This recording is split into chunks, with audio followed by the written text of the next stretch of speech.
เก่าแบบคนได้มันสู้ดินิ่มพูดอะไรเก่าพูดอะไรลงให้มาลงให้มาต้องพูดอะไรไม่รู้นิ่มนี่สู้นิ่มลงได้นิ่ม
มยังธรรมานุสตินายังกะโลมาเส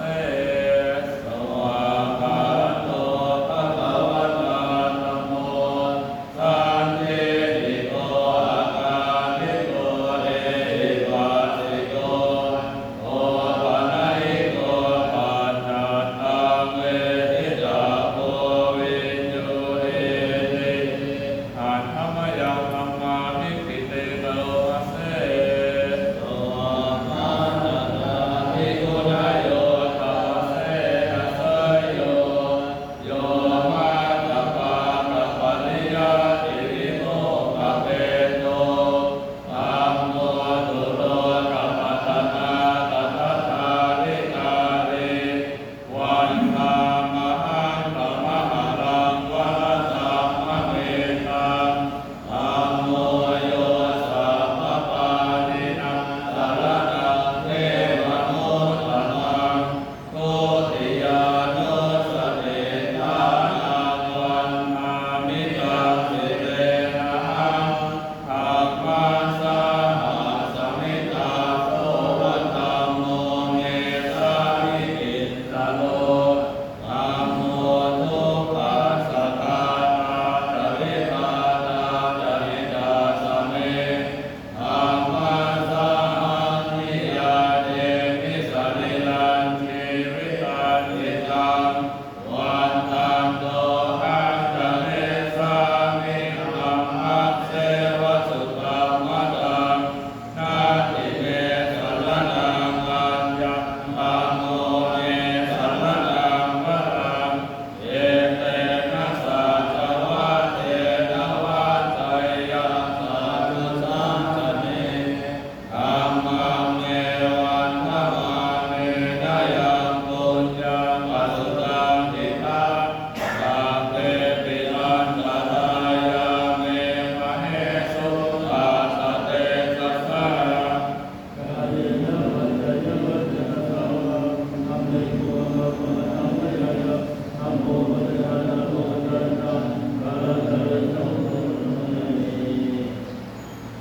อัตถมยังสังฆานุสตินายังกะโลมาเสสุปฏิปันโนภะคะวะโตสาวกสังโฆอุชุปฏิปันโนภะคะวะโตสาวกสังโฆญาญาปฏิปันโนภะคะวะโตสาวกสังโฆสามีติปฏิปันโนภะคะวะโตสาวกสังโฆญาติธรรมจัต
อันธรรมยมุสนาทิฏฐานักขาโยพนามาเสอิมินามุญญากาเมนะอุปัชฌายาปุญญตาลาอาจาริโยปการะธัมมาตาปิตาจายาตตาปิยาภมังสุริโยจันติมาราชาสุนวันนาคาปิกาธรรมมาราชอินทาจโลกปาราชเยวัตายะโมมิตามนุสาจมัจจตาเวทิกาปิกาสัพเพสัตตาสุขีอุตุปุญญานิปักขตานิเมสุขังตัติวิภาเตตุติปัปปะเตตะโพมัตตังอิมินาปุญญากาเมนะอิมินาปุญญิเสนะจะทิปาอังสุรเมเทวตานุปาทานัเจตนังเยสันตาเนหินาธัมมายาวะนิพพานันโตมัคคังนาสันโตสัพพะทาเยวะยัตถะโตภะเวภะเวภูชุติตังสติปัญญาสัพเพโสริยาติยามาลาลปันโตโลกาสังฆาตุจาวิเยสุเมโตตานิปาวะโลนาโตธัมโมนาโตวะโรตัมโมนาโตปะเดตะพุทโธตัสสังโฆนาโตตะโลมะมันเตโสตัมมานุภาเวนะอาโลกาสังฆปันตุมา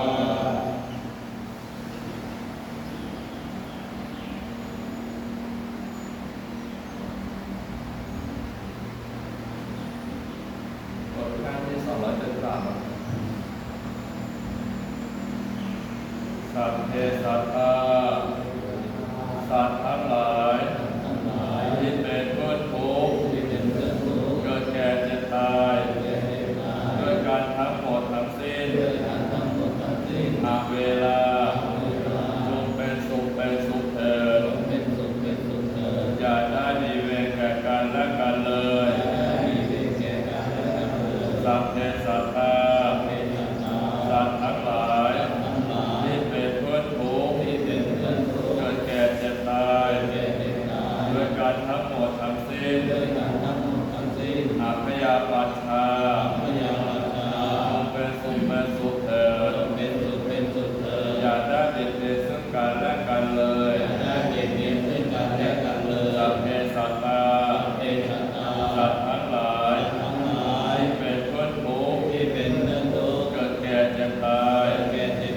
ด้วยกันทั้งหมดทั้งสิ้นอาภิคาจงเป็นสุขเป็นสุขเถิดอย่าได้มีความทุกข์กายทุกข์ใจเลยสัพเพสัตตาสัตว์ทั้งหลายที่เป็นเพื่อนทุกข์